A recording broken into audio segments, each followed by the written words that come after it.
For my elegant main course, I'm going to make some homemade pasta with squidding because doesn't that just sound fancy? Squidding. Ooh, a specialty ingredient. Now, homemade pasta is actually a very rustic dish, right? It's just flour with maybe some eggs, sometimes just water. There's nothing crazy fancy about it, but it's the art of making it that seems like a very elevated experience. To do some flour, I'm gonna add salt. Just dump it out straight onto my counter. I also like to mix in some semolina flour. This helps to create a very sturdy, structured dough. It's a very hearty pasta, a very toothy pasta. I'm making a little mountain and then creating the volcano. It's a perfect place to dump in some wet ingredients. I'm gonna add some eggs.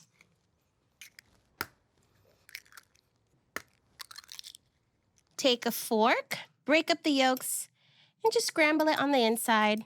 It's okay if it spills over, don't worry about it. I'm gonna add my special ingredient, squid ink. So this adds that briny flavor and that deep color. You can make regular pasta or you can make squid ink pasta, which gives it an air of sophistication.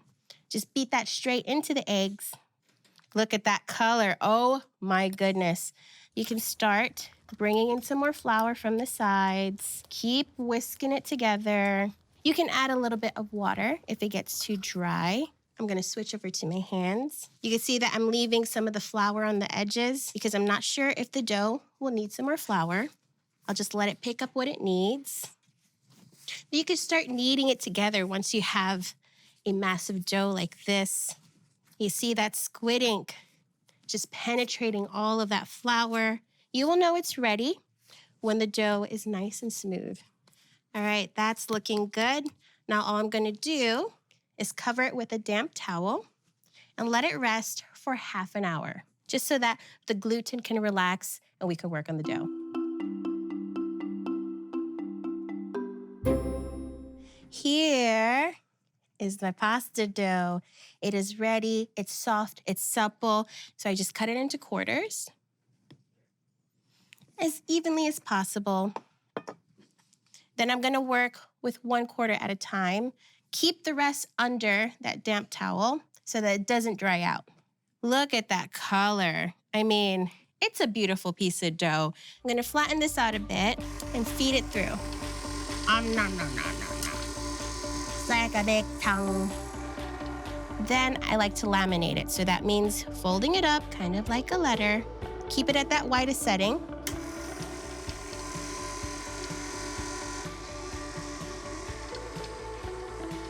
And then you know you're ready to go to the next setting when the pasta isn't really stretching anymore.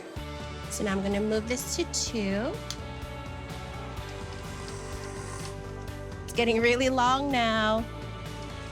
Nice and long.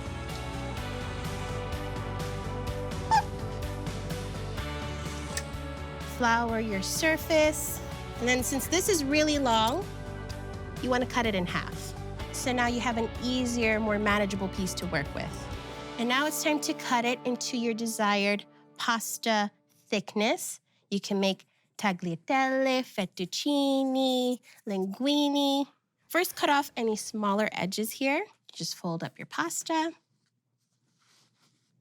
And then cut. And then right away, rustle it up, loosen up those strands, and you got your pasta. And this little nest right here is one perfect serving. This looks beautiful, and now I'm gonna make a delicious sauce. Before I work on my sauce, I wanna prepare a nice crunchy topping. I'm gonna put lots of olive oil, and then I have some Italian seasoned breadcrumbs. You just stir it around, let the crumbs get golden brown. Look, I already feel so posh. I'm not even gonna use the spatula. I'm just gonna go, oh, maybe not too much. Just a little bit of swank, not a lot of swank. For the garlic, I just like it thinly sliced. The sauce contains spicy yet sweet hints of garlic. spicy, fiery tones from Calabrian chilies imported from the bodega. These are Calabrian chilies, and they are so delicious. They're packed in this oil with a little bit of salt, so they're a little briny. Sometimes the heat will surprise you, so try a little bit at first. You can add more if you like. I like a lot. This fresh pasta takes no time to cook, maybe a minute, maybe 2.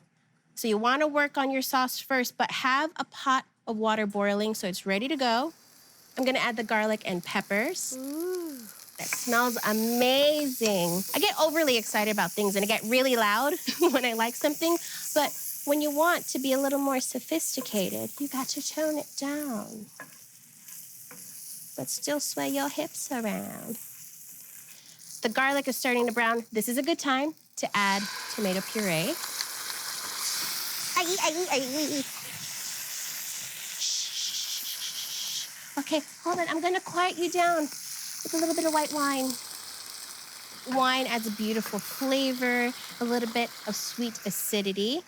This looks good, and now I'm ready for my next star ingredient, squid. I've got both squid rings and the tentacles. Hit it up with salt and pepper. And while I'm salting this is a good time to salt your boiling water. Drop in the pasta. It only takes about a minute or 2. Sauce is almost done. Pasta is getting there. I'm gonna chop up some parsley. We've got a lot of red, a lot of black in here, so I wanna break it up with some green. I'm gonna finish cooking this in the sauce. It should be nice and tender now. It's okay if you add a little bit of that pasta water. It adds to the sauce. Mix this all up. Oh yeah, look at those colors together. All right, now I'm gonna plate it up. Oh yeah. I love looking at those squid rings swimming in those black threads of pasta. Then I'm gonna hit it up with that bright green parsley. And then those toasted Italian seasoned breadcrumbs. I'm gonna add them while sticking my nose in there. So I could smell.